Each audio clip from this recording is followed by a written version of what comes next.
Hello,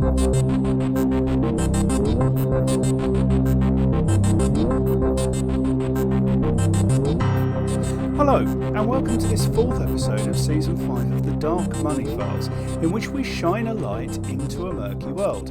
I am Ray Blake, and with me is my co-host, friend and business partner, Graham Barrow. Hello, Graham. Well, hello, Ray.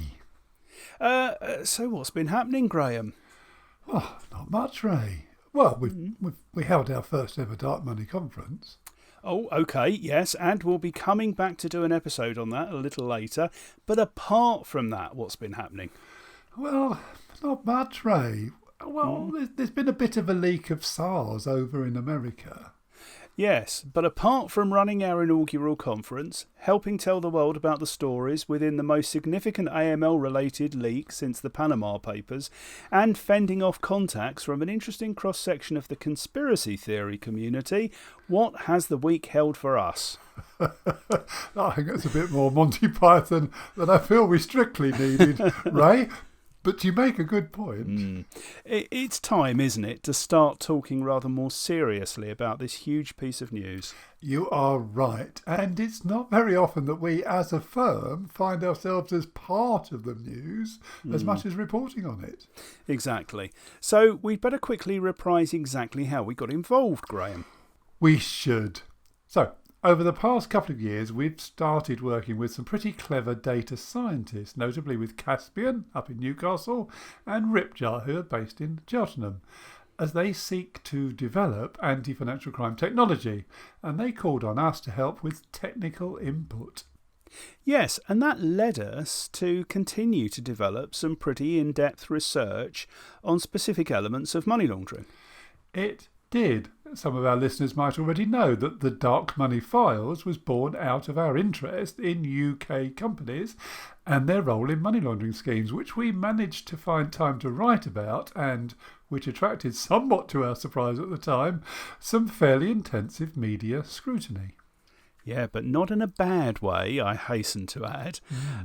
We managed to uncover, independently and without really realising it, a number of UK companies that were involved in a massive global money laundering network. Yeah, and one thing led to another until in June last year we were approached to see if I could be seconded into the ICIJ team as a sort of, well, subject matter expert, initially on LLPs, but then more generally as a technical expert on the underlying narratives that many of the SARS contained. And it's been a bit of a nightmare ever since, keeping all this under the radar. To ensure you could honour the necessary confidentiality obligations, we've had to operate an internal information barrier for the last 18 months. Yeah, and it's been hard work, and it's really a good feeling to be able to speak freely between ourselves at last, and to see it out in the open and being talked about. But do we think all the conversations are good ones, Graham? Well, no, Ray, and not necessarily by design, but it's a big subject and it covers a lot of ground and people are operating from their own point of view. So some of the messages have been a bit, well, distorted or not well portrayed. And we should point out that the same is true of us, but nevertheless we're going to try and take as balanced a point of view as we can in reviewing the story so far. Where shall we start? Well, with the leak, I think. And we also need to point out that while we have an opinion where the leak came from, we don't definitively know and we've never been told. Absolutely right, but we do know what was leaked and it needs contextualising. It very definitely does. There were a little over 2,000 SARS leaked to BuzzFeed News. This represents in the US about 2 hours worth of the SARS they receive annually, and the leaked SARS cover a period of years. So if we applied the same logic, these SARS cover just, well, the blink of an eye in terms of the overall SARS received. Yes, they do. And while we don't know the motivations of the leaker, they are necessarily selective. As we understand it, these particular SARS were from a batch that had been collated for particular review. And they could have been leaked for a whole variety of reasons. It could have been a Republican supporter trying to dish the dirt on the Democrats for weak views on crime. Or the other way round, to try and embroil the Republicans in tales of money laundering and corruption, which would play well into an anti-Trump narrative. Yeah, or it could be some sort of dissident acting on behalf of a foreign power just trying to sow chaos. Or, finally, a concerned government employee who truly believed the system wasn't working and wanted to call this out. Yeah, so whatever the reason, we need to be careful in drawing too many conclusions from their contents. Yes, all the more so as very many of them will never see the light of day, as they don't pass any sort of public interest test, and publication could be injurious to ongoing investigations. You see, that's an interesting point, Ray. Many people have pointed out that lots of the SARS reference stories which are already known about to some degree. I mean, I wasn't in any way responsible for the story selection, and I've only seen a fraction of the overall material, but it wouldn't surprise me if one of the criteria for selecting the stories was exactly that, already known about to some degree. You mean as a way of avoiding the claim of prejudicing ongoing inquiries? Yeah, I mean, of course it's still possible, but it reduces the likelihood somewhat. It does, but that's conjecture. And of course, selecting stories where the actors identified are already reasonably well known makes it easier to gain attention for the leaks themselves. Absolutely. I have been told more than once this week and before that mainstream media editors are not excited by money laundering and find it hard to publish.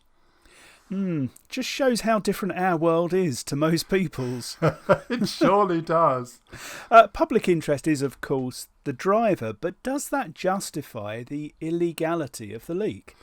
Well, as one of the speakers at our conference said, we can't unleak these SARs. So whether we approve or don't approve of leaks, this one has happened. What we can do is make the best of it in a responsible way. Which is the basis on which we agree to be involved. Yes, it was important to make sure that in amongst all the sensation and outrage, which isn't necessarily helpful, but it was always going to be inevitable, that there is some focus on getting change. And as we waited for the story to break, that change was already happening. Just a day or two ahead of publication, there were major announcements from the US and the UK that changes would be implemented. Yeah, it seemed very much to us, knowing what was coming, that these changes were introduced, or at least hastened, in response to the imminent publication. That's certainly how it appeared. And so already before the story had broken, it had led to positive change. Yeah, and I hope it's just the start. What should we talk about next? Well, I think we ought to mention the discrepancy between the number of people employed in relation to this investigation versus the number employed in state financial intelligence units. Yes. ICIJ have talked about more than 400 journalists from 100 or more countries spending the last year on this investigation. Which is brilliant and so comforting to know that they took their responsibilities so seriously. But it does fall into stark contrast with the number of people who do a similar job in the FIUs. Yes. Here in the UK, they receive about 2,000 SARs every working day and have around 100 staff to look at them. That works out to one member of staff having to review 20 SARs a day, so each one gets about 20 minutes or so on average. Compared to the journalists, who on average could spend around 2 months on each SAR. Which is in no way a criticism of the ICIJ, but it does highlight what a difficult job the FIUs have. But Ray, this analysis presupposes that we expect the FIU to investigate on the back of each SAR, and that doesn't happen. No, it's not practical. But I'd go further. I don't think all SARs are necessarily read at all beyond a cursory glance when they're received. I think you're right, and that will shock people, but it's implied in the numbers involved. SARs coming in and officers available to read them, it's an order of magnitude mismatch. But you can get an awful lot of value as an FIU from a SAR you don't investigate, or even read. Go on. Well, when there's something that you want to investigate, the accumulated SAR database, if it's indexed and queried properly, will deliver you a package of accumulated intelligence. So just because my SAR doesn't trigger an investigation today, that doesn't mean it won't be an important part of a later, focused investigation. And bear in mind, that's what we think might have led to this quite disparate set of SARS being in a pile together. According to BuzzFeed, it was a pile set aside for submission to the Mueller inquiry. Which is presumably why there are so many Russians in the set. It would seem so, although we don't know what search terms were used, nor why particular SARS found their way into the selection. But we've got a real example of a similar situation where earlier SARS kept as intelligence were useful later on. And it's to do with football, which makes me happy. Yes. So, it's 2011, and in the US, federal prosecutors have been looking into global corruption in what they call soccer. Yeah. They've drawn up a list of potential suspects, and they go to FinCEN asking for SARS that name any of them. Two of the names were Daryl and Darian Warner, the sons of Jack Warner, a former FIFA vice president from Trinidad who was notorious for his alleged corruption. And it turns out that a few months earlier, JP Morgan Chase had filed a SAR on Darian Warner. Warner had gone into a Chase branch in New York to deposit €7,500. And when the teller informed him that based on that day's exchange rates it amounted to over $10,000, he asked for €500 back. That was a red flag. No. Yeah. To the teller, Warner taking back €500 looked like he was intentionally trying to avoid triggering a CTR, a cash transaction report. So without saying a word to Warner, the teller completed the deposit and then raised an internal report that led to the bank lodging a SAR with FinCEN. Sometime later, the prosecutor looking into the Warners followed up with the teller and secured access to all Darian Warner's records. He got ATM camera footage, airline itineraries, the lot, and then he did the same for Daryl. And this revealed a major smurfing operation involving multiple banks. It led to the arrest in Miami and conviction of both brothers, and all stemmed from a single filed away SAR that was later searched for and found. So actually, SARs don't have to be immediately actioned or investigated to be worth their weight in gold. But the volume remains an issue, doesn't it? Well, what would help the FIUs cope better with the incoming stream of SARs? Fewer, but better SARs. We've both been in roles where we've had to review rather more ordinary SARs than the ones you saw, and we both know that the quality of them is often not very good, and the only real reason for filing them is a defensive one. By which you mean, I take it, that the bank really isn't sure what's going on, but rather than spend a whole lot of time trying to find out, it just files, gets its defence sorted and moves on. That's exactly what I mean, Graham. Now, if there was a consequence to filing a SAR, it might make the banks take a little more care over what they filed and when. Okay, did you have anything specific in mind? Suppose, for example, you were required to place a freeze on an account, or at least that portion of the account that you were suspicious of, if you were filing a defence against money laundering SAR, a so-called DAML. Would that make the banks think more carefully about whether they really wanted to file it? Well, I suspect there'd be a bit of an outcry about that, Ray. People would claim that it would stop the banks from filing important suspicious activity reports and the impact that would have. Oh, I'm not sure it would have any impact, Graham. It's not obvious to me that the majority of DAML SARs are having any impact at the moment anyway. And that opacity, whilst obviously an important part of the process, is also, I think, potentially part of the problem. How do you mean? Well, think about all the stories we've read this week. Is some of the outrage from some of the affected parties named in the SARs less to do with the potential criminal activity, which they have largely already got away with, and more to do with the harm to their reputations, which are still very important? So you mean that the criminals like the fact that SARs are completely anonymous because, by and large, they don't have any effect, but do keep their names and activity away from prying eyes? Well, it's certainly a thought. But we can't just start publishing SARs. That would be ridiculous and potentially very dangerous. I completely agree. And before continuing with this thesis, we should talk about the damage that the leak has done within the AML community. Yes, many of our colleagues are rightly outraged by the leak. They feel that investigations and, more importantly, people's lives could have been put in danger. Do you know, I completely understand that point of view, although for most of the stories I've read, it doesn't seem too likely. None of the filers have been disclosed to the best of my knowledge, but then, do you know what? I never expected that they would be. And most of the protagonists are not exactly squeaky clean. Well, no. I mean, possibly the most surprising story was around Christopher Harborne, or Chakrit Sakunkrit. The man with 2 names, 2 passports and 2 bank accounts who funded the Brexit Party to the tune of £10 million. Yes. Whatever the rights and wrongs of that story, it had already been carried in the Times and other newspapers more than a year ago. So the news was more around the SAR than the identities. Yeah, I'm not sure anyone knew he had 2 accounts in 2 names at the same bank, but even that supplemented what was already known rather than being completely original.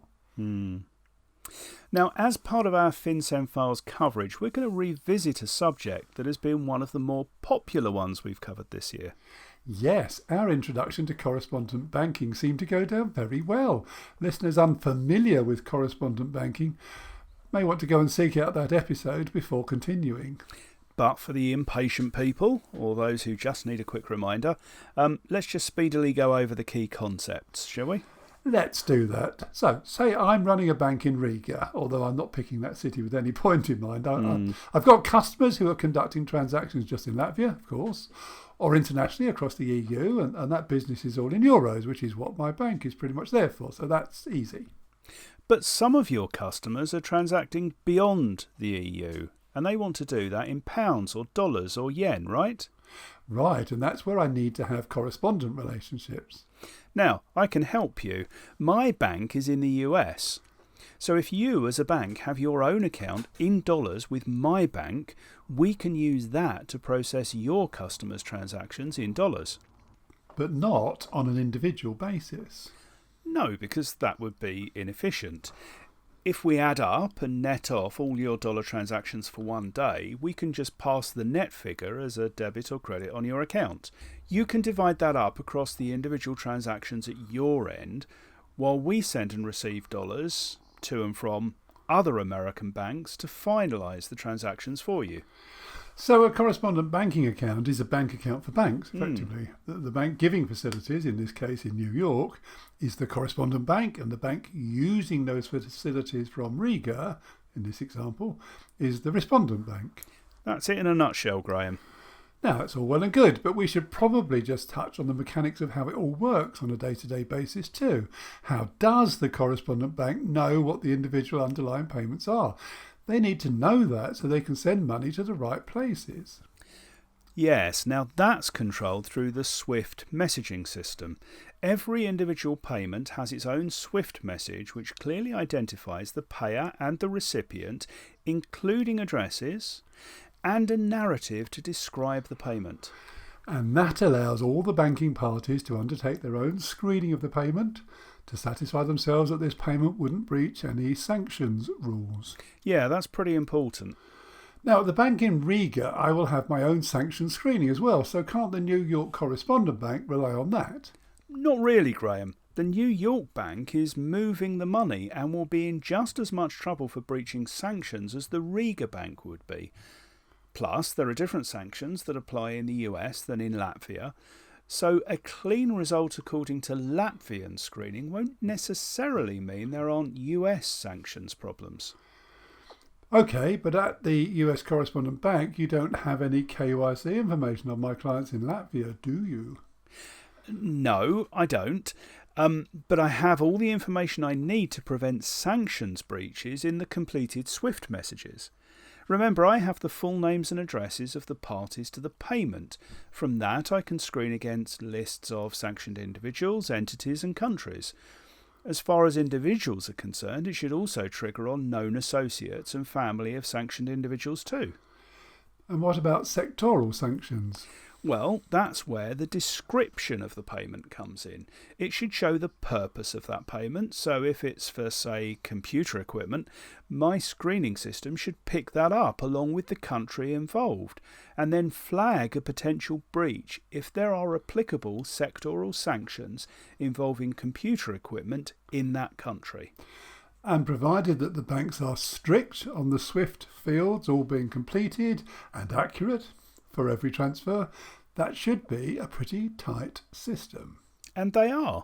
Banks will reject incomplete SWIFTs where information is missing. There have been well publicised historical punishments for banks who've allowed incomplete details to go through, and in some cases stripped details from them before processing.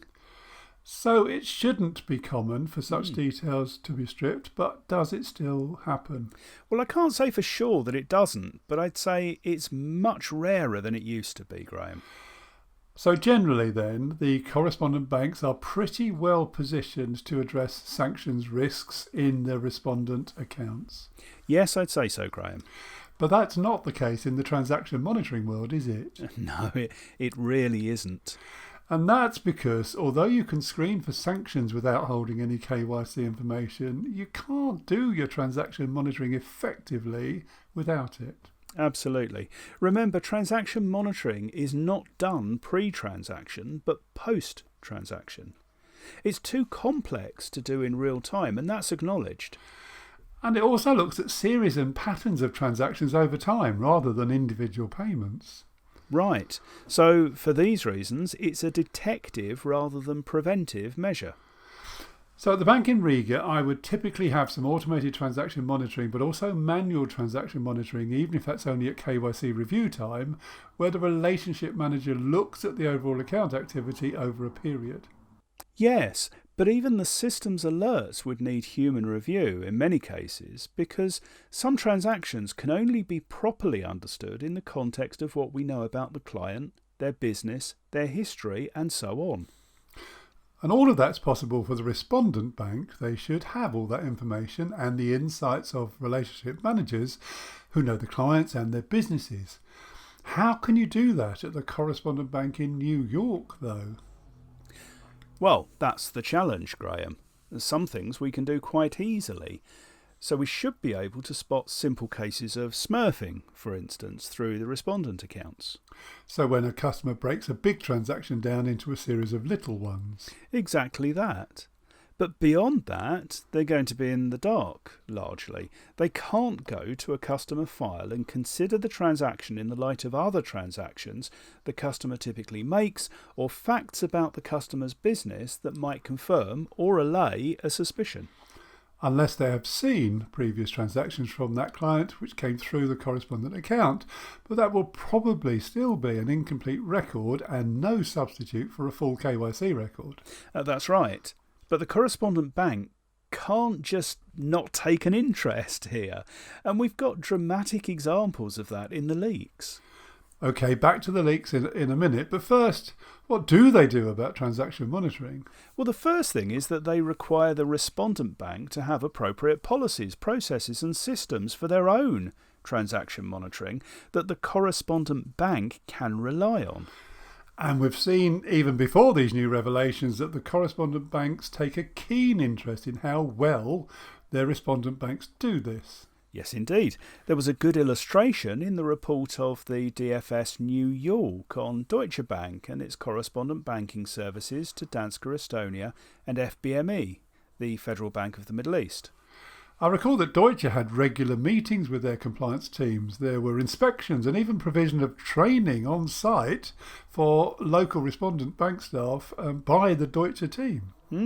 Yeah, so there is reliance on the respondent bank to do a decent job, but the correspondent bank will still have systems that raise limit-based or scenario-based alerts sometimes. And when that happens for a bank's own customers, you'd go to the KYC information and maybe have a conversation with the client to clarify whether you need to worry or whether the activity was in order. But as a correspondent bank, as we've said, you can't do that. They're not your customers, they're your customers' customers. So what do you do? Well, there are only two things you can do, really. You can either go to the respondent bank and ask for more information, or you can report the transaction to law enforcement in a SAR. What about rejecting the transaction? Well, the transaction will already have gone through. That's not an option. Of course. So presumably the first step is to go to the respondent bank, right? Yes. Now, this will be a request for further information to help the correspondent bank understand the transaction better. Which presumably the respondent bank can answer easily. This transaction will have gone through its own transaction monitoring process after all, so the respondent bank will be happy with it. Well, in an ideal world, yes. But the respondent bank's transaction monitoring queue may be longer than its correspondent bank's. The correspondent bank may have looked at a transaction that's still stuck in the respondent bank's backlog. So the respondent bank will either answer the correspondent bank's query based on its own review of the transaction that's already taken place, or it will have to dig it out of the pile and look afresh now. That's it. So what if the respondent bank can't allay the suspicion? What if they actually don't like the transaction? Well, then it's up to them to SAR it themselves. And presumably tell the correspondent bank they have done so. Well, depending on the applicable national laws and whether they allow them to do so. OK, my word, that might be tricky. Well, indeed. Now, this isn't a likely outcome. The vast majority of transaction monitoring alerts are false positives. More often than not, the bank will look at its records, make inquiries, perhaps talk to the client, and conclude that all is well. And if they do, what will they tell the correspondent bank that has queried a transaction? It varies enormously, Graham. A bank might just say, we're satisfied that the transaction is legitimate, or something like that, or they may give a detailed rationale explaining why that's the case. Or they might simply pass on what the customer told them when they asked. Obviously, the correspondent bank would prefer a decent rationale. Yes, they would, and depending on the terms and conditions of the correspondent banking account, they might be able to demand one if they want to. But it's hard to overstate the volumes of alerts we're talking about here and the pressure to get the things closed. So after all this toing and froing, if the correspondent bank haven't been able to put their suspicions to rest, they're going to issue a SAR. Well, they'll feel they have to, and the subsequent penalty, if they choose not to, would be too great a risk. But this is a SAR lodged where? Well, that's the problem, Graham. I'm running the correspondent banking account in New York. My SAR would be to FinCEN in the US. But it relates to people and activities taking place in Latvia. Even though dollars are involved, nobody needs to have been in the US nor subject to US legal dominion. That's true. So what are FinCEN going to do with this report? Well, that's an open question. We can't tell from these leaked files alone what they've done. I imagine that in a number of cases, the interest of the correspondent bank might have prompted the respondent bank back home to issue its own SAR locally, but we've no way of telling. But we do know that correspondent banks are a target for scrutiny by their home regulators and law enforcement. A case in point was Deutsche Bank's consent order from the Department of Financial Services in New York. Yeah, there's a lag to this activity though, isn't there? From the suspicious activity starting at FBME and Danske Estonia to Deutsche as correspondent bank turning off the tap took years and years, Graham. And subsequently they have a fine and public censure. But that's not going to help the public finances in the states some of the funds were undoubtedly stolen from. So can the FinCEN files leaks do anything about that? Well, Ray, I think public reaction will have a lot to do with that. What we saw after the Panama Papers and the Paradise Papers was very strong public sentiment that may well have advanced the cause of transparency. Yes, we saw, for instance, the introductions of the EU's grey and black lists and the announcement that the British overseas territories would be required to move to open registries. Because people in sufficient number knew about the abuses and were making their views known. And this time? Well, Ray, there's a lot going on, but I think these FinCEN file stories are penetrating. The US and UK authorities on the eve of the disclosures put forward reform plans.